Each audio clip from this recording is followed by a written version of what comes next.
இயேசு கிறிஸ்துவின் இனிதான நாமத்தில் இன்றைய ஆவிக்குரிய சிந்தனைக்கு உங்களை அன்புடன் வரவேற்கின்றோம். இப்போதும் ஒரு பாடலுக்கு பின்பு உங்கள் சிந்தையை தெளிவிக்கும் ஆவிக்குரிய செய்தியை கேட்கலாம். என் காயம் பார்த்திடு என்றீ, உன் காயமாறிடும் என்றீ, நம்பிக்கையோடு நீ வந்தாய், துணையாக இருப்பேனே என்றீ, நம்பிக்கையோடு நீ வந்தாய், துணையாக இருப்பேனே என்றீ. பாதை தெரியாத ஆட்டை போல அலைந்தேன் உலகிலே, பாதை தெரியாத ஆட்டை போல அலைந்தேன் உலகிலே. நல்ல நேசராக வந்து என்னை மீட்டீரே, நல்ல நேசராக வந்து என்னை மீட்டீரே. ஆறாத காயங்களை மாற்றுகிற ஆண்டவராக இயேசுவின் இனிதான நாமத்தில் உங்களை வாழ்த்துகிறேன். நம்முடைய ஆவிக்குரிய சிந்தனைக்காக எரேமியா தீர்க்கதரிசியின் புஸ்தகம் 30ஆம் அதிகாரம் 17ஆம் வசனத்தை நான் வாசிக்கிறேன். அவர்கள் உன்னை விசாரிப்பாரற்ற சீயோன் என்று சொல்லி உனக்கு தள்ளுண்டவள் என்று பெயரிட்டபடியால் நான் உனக்கு ஆரோக்கியம் வரப்பண்ணி உன் காயங்களை ஆற்றுவேன் என்று கர்த்தர் சொல்லுகிறார். உன்னை தள்ளுண்டவள், எதற்குமே பயனற்றவள், இனி ஒண்ணுமே பண்ண முடியாது என்று சொல்லி இருக்கிற சூழ்நிலையில் இருக்கிற சீயோனை பார்த்து ஆண்டவர் சொல்லுகிறார், நான் உனக்கு ஆரோக்கியத்தை வரப்பண்ணுவேன், அதோடு மட்டுமல்லாமல் உன்னுடைய காயங்கள் எல்லாவற்றையும் ஆற்றுவேன் என்று ஆண்டவர் சொல்லுகிறார். இந்த காயங்களோடு, விசேஷமா சொல்ல போனா மனதின் ஏராளமான காயங்களோடு வாழ்ந்து கொண்டிருக்கிற கூட்டம் அதிகம். அதோடு மட்டுமல்ல, சரீர பிரகாரமான காயங்களிலும் இன்னைக்கு அநேகர் பாதிக்கப்பட்டிருக்கிறதை பார்க்க முடிகிறது. புண் வந்தால் ஆரமாட்டிருக்கிறது, இது வந்தால் இப்படி இருக்கிறது என்று சொல்லி பல விதத்திலே பலவிதமான நோய்களை இந்த சரீரம் இன்னைக்கு சந்திக்கிறது. ஆண்டவர் எப்படிப்பட்ட காயங்களையும் ஆற்றுகிறவர். வேதம் அதைத்தான் சொல்லுகிறது. அவர் ஆரோக்கியத்தை வரப்பண்ணுகிற தேவன். சுகம் அவருடைய கரத்தில் இருக்கிறது. நம்ம வீட்டிற்குள்ளும் அதுதான் இருக்க வேண்டும் என்று சொல்லி சங்கீதம் 122:7 சொல்கிறது. சுகமும் சமாதானமான இந்த இரண்டும் தான் இன்றைக்கு குடும்பங்கள் இழந்து தவிக்கின்றன, வெளியிலே தேடிக்கொண்டிருக்கின்றன. இந்த சூழ்நிலையில் ஆண்டோடைய வார்த்தையை நாம் விசுவாசித்து நமக்கு ஆரோக்கியம் வர பண்ணுகிறவர் அவர். மனதின் காயங்கள் எல்லாம் ஆற்றுகிற, மனக்காயங்களோடு எத்தனை நாட்கள் வாழ்ந்து கொண்டிருக்க முடியும்? மனதின் காயங்கள் மற்ற எல்லா சரீரத்தின் அவயங்களையும் காயமுள்ளதாய் ரணமுள்ளதாய் மாற்றி காலத்திற்கு முன்பாகவே வாழ்க்கையின் ஓட்டத்தை முடிக்க வைத்துவிடும். அதனால் மனதின் காயங்களை மாற்ற வல்லவராகிய ஆண்டவரை நோக்கி பார்க்க நாம் கற்றுக்கொள்ள வேண்டும். குறிப்பிட்ட ஒரு மருத்துவமனையில மருத்துவத்தினால் கைவிடப்பட்டவர்கள் அநேகர் சேர்க்கப்படுவார்கள். அந்த மருத்துவமனையில் பார்த்தீங்கன்னா புண்ணு ஆறவே ஆறாது. இனி கால்கள் எடுக்கணும் அல்லது கைகள் எடுக்கணும். அந்த ஆபரேஷன் மூலமாகவும் ஏற்படுகிற காயம் ஆற்றப்பட முடியாது, மருந்துகள் அவ்வளவுதான் கொடுத்தாலும். அப்படிப்பட்ட பாதிக்கப்பட்ட மருத்துவமனையில ஒரு சகோதரி சேர்க்கப்படுகிறார். சேர்க்கப்பட்ட உடனே அவளுக்கு முதலாவது இந்த காயத்தை காட்டிலும் பெரிதான ஒரு காயம் மனக்காயம் மனதில் ஏற்பட்டு விட்டது. புண்ணு இனி 6வது பிள்ளைக்கு இங்க கொண்டு சேர்த்துட்டாங்களா? அதோடு மட்டுமல்ல, மனதில் ஏற்பட்ட காயம் இன்னும் அதிகமாக இந்த புண்ணினுடைய காயங்களும் பெரிதாக ஆரம்பித்தது.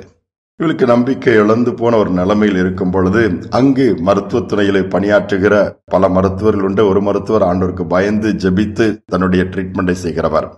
அந்த மருத்துவர் எல்லாத்தையும் பார்க்கும்போது தைரியம் கொடுப்பாரு. ஏனென்றால் அவர் தைரியம் கொடுக்கும் போது நிறைய காரியங்கள் மாற்றங்கள் ஏற்பட்டிருக்கிறதை அங்கு பார்த்திருக்கிறார்கள். அந்த மருத்துவரும் நிறைய இடத்தில் சொல்லியிருக்கிறார். இந்த சகோதரியை பார்க்கும் பொழுது மன ரீதியாக அதிகமாய் பாதிக்கப்பட்டிருக்கிறதை இவர் புரிந்து கொண்டார். அவருடைய பேச்சிலே கண்டுபிடித்து விட்டார்.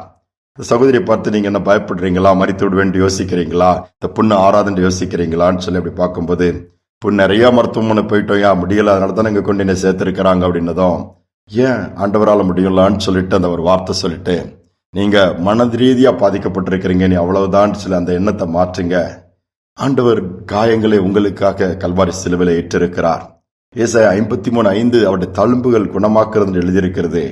அவர் மனதினுடைய காயங்களை மட்டுமல்ல, சரீரத்தின் காயத்தை அவரால் ஆற்ற முடியும். அந்த நம்பிக்கைக்குள்ள வாங்க. ட்ரீட்மெண்ட் என்னால் கொடுக்கிறேன், அது ஒன்றும் பிரச்சனை இல்லை, ஆனா சுகத்தை கொடுக்கிற ஒரு கர்த்தர், நீங்க நம்பி பாருங்கன்னு சொல்லி பார்க்கும்போது இதுக்குள்ள ஒரு நம்பிக்கை பிறக்கிறது. ஏன் மனிதர்களால் முடியாத காரியங்கள் தேவனால் முடியுமே அப்படின்னு சொல்லிட்டு நாம என்ன நினைக்கிறோம், மனிதனால் முடியாதனால், மற்றவர்களால் முடியாதனால் தேவனால முடியாது என்கிற ஒரு நினைவுக்குள் வந்து விடுகிறோம், சிந்தனைக்குள் போய் விடுகிறோம். அப்படியே அந்த மாற்றி கொஞ்சம் சிந்திங்கன்னு சொல்லி ஒரு சின்ன ஒரு தாட் கொடுத்து விட்டு அவர் ட்ரீட்மெண்ட் கொடுத்து விட்டு போய்விட்டார். நாட்கள் ஆன உடனே இந்த மன ரீதியா பாதிக்கப்பட்ட அந்த சகோதரனுடைய முகத்தில் ஒரு தெளிவு, அந்த மரண பயம் அகன்றது. அதோடு மட்டுமல்லாமல் கால்கள் இருக்கிற புண்கள் ஆறாதுன்னு சொன்னாங்க, ஆனா அது ஆற ஆரம்பித்து விட்டது.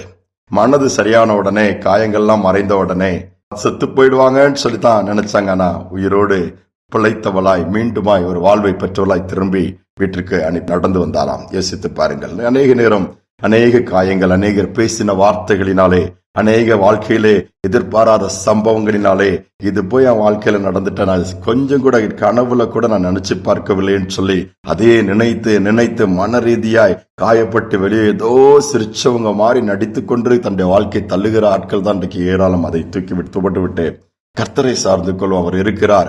ஆறாத காயங்களை ஆற்றுகிறவர், மன ரீதியான பாதிப்பை மாற்றுகிறவர், மீண்டுமாய் ஒரு மறுபடியும் ஒரு வாய்ப்பை கொடுத்து, ஏன் மீண்டுமாய் ஒரு நல்ல ஒரு நன்மையான வாழ்க்கையை கொடுத்து, கிருபைகளை கொடுத்து வாழ்ந்திருக்க பண்ணுகிறவர் சொல்கிற சிந்தைக்குள் வந்துவிட்டோம் என்று சொன்னால் வாசல்கள் திறப்பதை நாம் பார்க்க முடியும், வழிகள் உண்டாவதை நாம் பார்க்க முடியும், நன்மையும் கிருபையும் தொடர்கிறதை பார்க்க முடியும், சாதிக்க முடியும். இதைத்தான் கர்த்தர் நம்மிடத்தில் எதிர்பார்க்கிறார். அவருடைய கரத்தில் எல்லாவற்றையும் கொடுத்து ஜெபிப்போமா? கிளான்பின் பரலோக தகப்பனே, மீண்டும் அவர் புதிய நாளை கொடுத்திருக்கிறீங்கப்பா.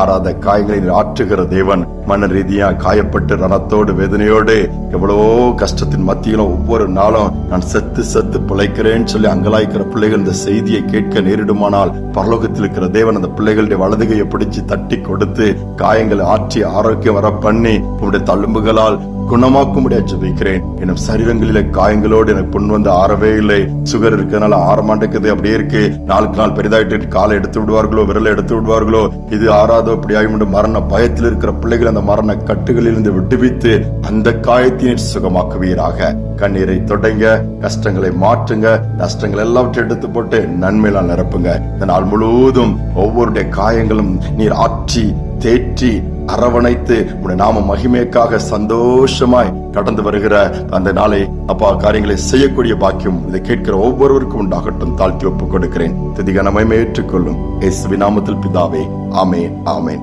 ஆறாத காயங்கள் ஆறும், ஆரோக்கியம் நம்முடைய வாழ்வில் வந்து சேரும். நிச்சயமாகவே கர்த்தர் அப்படியே செய்வார். இந்த சிந்தனையோடு இந்த நாளை தொடருவோம். மீண்டும் நாளை தினம் சந்திப்போம். ஆறாத காயங்கள் ஆறும், ஆரோக்கியம் வாழ்வினில் மூடும். ஆற்றிய தேற்றும் நல்நாத, போற்றிய பாதம் தரிப்போ. அநாதி தேவனே அடைக்கலம் பாரில் அநாதையாவதே இல்லை. அநாதி தேவனே அடைக்கலம் பாரில் அநாதையாவதே இல்லை.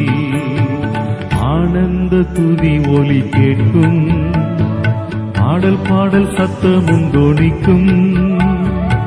ஆகாய விண்ணினாய் அவர் ஜனம் பெருகும், ஆண்டவர் வாக்கு பலிக்கும். ஆகாய விண்ணினாய் அவர் ஜனம் பெருகும், ஆண்டவர் வாக்கு பலிக்கும்.